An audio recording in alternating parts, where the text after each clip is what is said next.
Keeping up with the timeline, what's the story behind the 1994 Jay-Z demo? Yeah. Yo, you've been doing some homework, huh? Just a little bit. Where'd you hear about that at? um, Man, maybe Complex. Okay. Maybe Uh, Complex. okay. Complex. I forget. I remember telling people about it, but I definitely told one of the cats, my man from from Britain, we had discussed it.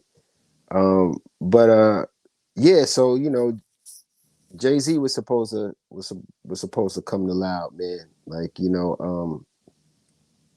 I had his demo. I still have his demo. It's upstairs on my mantle. It's definitely a trophy piece, and there's definitely songs on there that nobody's ever heard before. And I'm not no sucker motherfucker, so I never released anything or leaked anything like that or whatever. He got like the song on there about basketball and da da da da. A lot of it's produced by Clark Kent and a kid named Ski from Original Flavor. And but there was a song on there called "Reach the Top," and I believe it was a Marvin Gaye sample, and that was the song that we wanted to run with and shoot the video with. And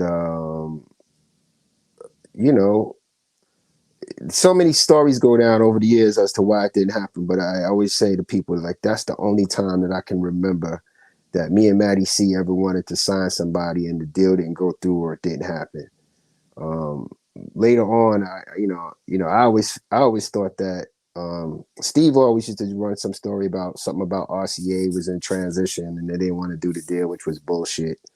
But later on, I come to find out from Noah Calloway, because we all did a little Loud history thing on Loud Records a few months ago. Uh, um, but come to find out, like, that Rich Isaacson, who was the president of Loud, and Dame Dash had some kind of, squabble over the phone. And you know how Dame is. I could see Dame saying something left to Rich, and Rich being like, fuck it. You know what I'm saying? But the essence of the deal, I also remember, can tell you that this was when we were at 841 Broadway, and that was our first original offices, which was like the top of Broadway and 14th Street, basically. And I could tell you one time, leaving the building with my girl at the time, and coming out the building, and Jay-Z and Memphis Bleek are right there in the front of the building. I forget what the whip was that Jay had, but all I remember is, like, he was like, yo, you need a ride to the ferry? And and we, me and my girl was like, yeah, I'll take a ride to the ferry. You know what I'm saying? So me and my girl get in the back, and we both noticed this motherfucker had TV monitors in the back of each headrest. Now this is without a deal, right? And so, basically how they were coming to the table, it was a no-brainer, because they didn't want no money up front. They didn't want no marketing money. They didn't want no recording money. All they wanted was distribution and for us to take our piece. Come on, man. That's a win-win. So I don't know. That could have been a little scary to other cats at that time. That's a real gangster way to approach it. You know what I'm saying?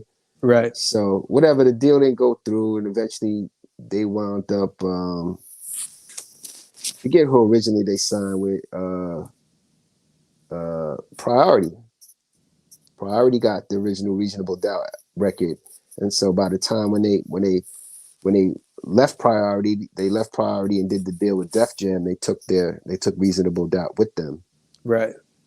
and so yeah, Wow. that's the whole story. So yeah, I still got the tape, man. I ran into Jay like a minute ago, maybe a few years back, 2015. He was coming out with one of his books. So I went to his book signing, and I had him sign the tape. And he looked at it. He looked at me, and he's like, first question he asked me was like, "Is there still music on here?" I was like, "Yeah."